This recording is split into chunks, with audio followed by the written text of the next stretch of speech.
So guys आज आम्ही निघालो आहे हॉस्पिटलसाठी, पण ते बंद होतं. त्याच्यामुळे मी आणि विराज गेलो कॉफी प्यायला. त्यानंतर उन्होंने असे छानपैकी फुलं पाहिले. मग त्याच्यातून मी पण एक घेतलं. मग पप्पा बालाजीला चालले होते. बाय. त्यानंतर आम्ही निघालो मामाच्या गावाला जाण्यासाठी.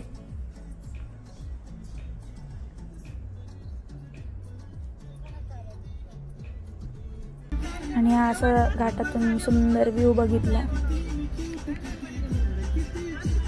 त्यानंतर आम्ही खायला गेला थांबलो, जे की आमचं नेहमीचं फेमस दुकान आहे ते.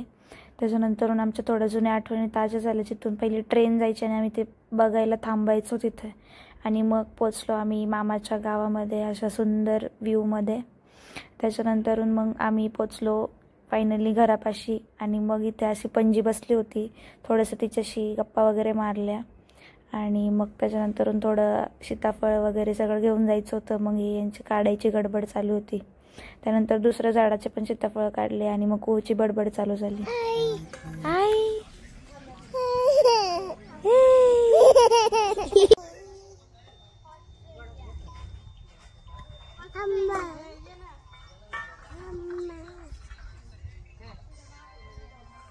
मग मी आणि दीदींनी ताजं सीताफळ खाल्लं. आणि त्यानंतर मग आवळे काढायला दादा आणि विराज कष्ट करत होते. गाडीवर वगैरे चढून त्यांनी आवळे काढून घेतले.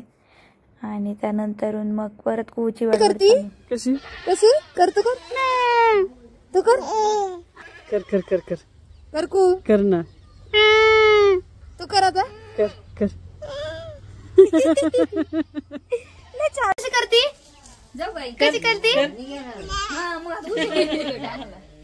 मग आपल्या कुहूताईंचं मस्तपैकी असं डान्सिंग सेशन चालू झालं आणि फुल एन्जॉय वगैरे केलं तिने. त्यानंतर परत गाडीत आपले व्लॉग्स चालू झाले. सगळेजण व्लॉग्स बघत ऐकत होते. आणि मग आम्ही गेलो आमच्या नेहमीच्या फरसाण घ्यायला दुकानामध्ये, जे की सासवडचं फेमस आहे. आणि मग त्यानंतरून आमचं प्लॅन झालं जेवण करायला जायचं छान हॉटेलमध्ये. आणि मग आम्ही पोचलो आमराई 69मध्ये. खूप छान जेवण होतं आणि सगळेजण आम्ही असं बसलो आहे आणि अप्रतिम जेवण केलं.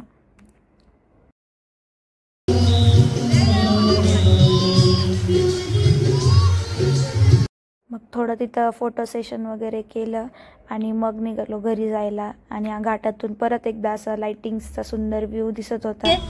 पप्पी घे मामाची, मामाची पप्पी घे. वाव किती छान. बाय. हाय. कशी ठेव ना तुम्हाला कशी एक म्हणली ना. आणि रात्री असं धरणाचं पाणी एवढं सगळं सोडलेलं. मग भेटूया आपण आता पुढच्या ब्लॉगमध्ये.